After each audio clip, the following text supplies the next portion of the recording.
This presentation illustrates the great cultural wealth of the knowledge found in the Vedic literatures and its relevancy in the modern world. We will show, by means of high-tech research techniques, that statements and materials presented in the ancient Vedic literatures agree with modern scientific findings, and they reveal a highly developed scientific content. Techniques used to show this agreement include satellite imagery of the Indus-Saraswat river system, marine archaeology of underwater sites such as Dwarka, carbon and thermoluminescence dating of archaeological artifacts, scientific verification of scriptural statements, linguistic analysis of scripts found on archaeological artifacts, and a study of cultural continuity in all these categories.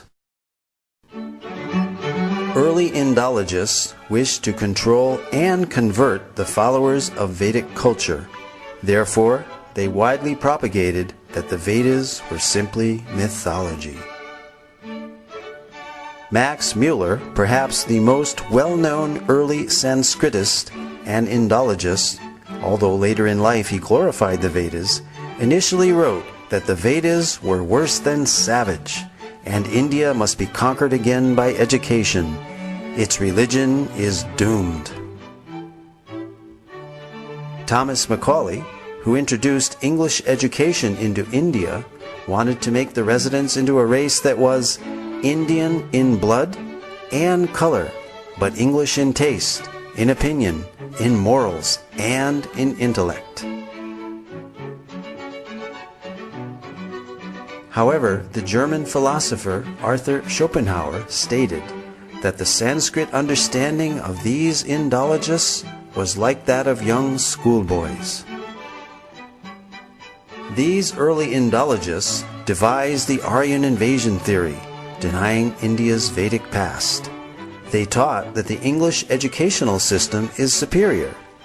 They intentionally misinterpreted Sanskrit texts to make the Vedas look primitive, and they systematically tried to make Indians ashamed of their own culture.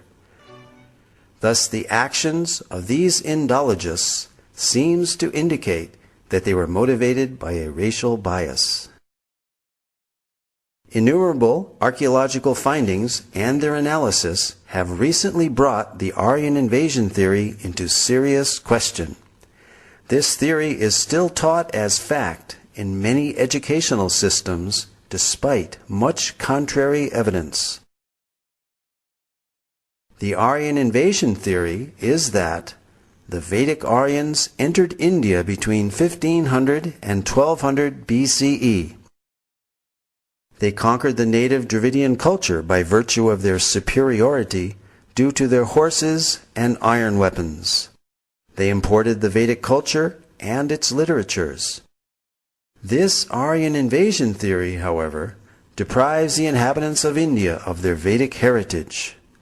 The wealth of their culture came from foreign soil. The Aryan invasion theory raises an interesting dilemma called Frawley's paradox. On the one hand, we have the vast Vedic literature without any archaeological finds associated with them. And on the other hand, we have 2,500 archaeological sites from the Indus-Saraswat civilization without any literature associated with them. A preponderance of contemporary evidence now seems to indicate that these are one and the same cultures. This certainly eliminates this paradox and makes perfect sense to an unbiased researcher. Facts which cast serious doubt on the Aryan invasion theory are: there is no evidence of an Aryan homeland outside of India mentioned anywhere in the Vedas. On the contrary, the Vedas speak of the mighty Saraswati River and other places indigenous to India. To date, no evidence for a foreign intrusion has been found, neither archaeological, linguistic, cultural, nor genetic. There are more than 2,500 archaeological sites, 2/3 of which are along the recently discovered dried-up Saraswati River bed. These sites show a cultural continuity with the Vedic literature from the early Harappan civilization up to the present-day India. Several independent studies of the drying up of the Saraswati riverbed all indicate the same time period of 1900 BCE. The significance of establishing this date for the drying up of the Saraswati River is that it pushes the date for the composition of the Rig Veda back to approximately 3000 BCE as enunciated by the Vedic literature itself. The late dating of the Vedic literatures by Indologists is based on speculated dates of 1500 BCE for the Aryan invasion and 1200 BCE for the Rig Veda, both now disproved by scientific evidence. Max Muller, the principal architect of the Aryan invasion theory, admitted the purely speculative nature of his Vedic chronology, and in his last work, published shortly before his death, The Six Systems of Indian Philosophy, he wrote, "Whatever may be the date of the Vedic hymns, whether 1500 or 15,000 BCE, they have their own unique place and stand by themselves in the literature of the world."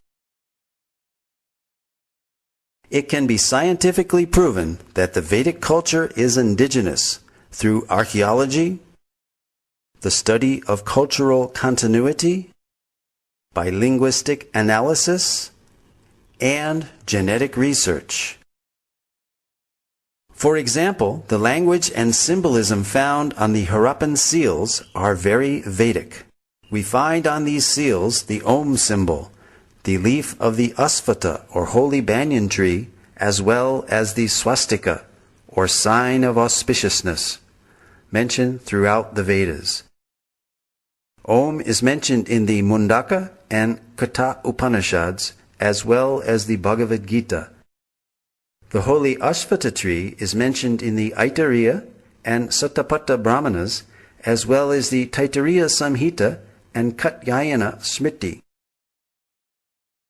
The pictorial script of these Harappan seals has been deciphered as consistently Vedic and termed Proto-Brahmi as a pre-Sanskrit script.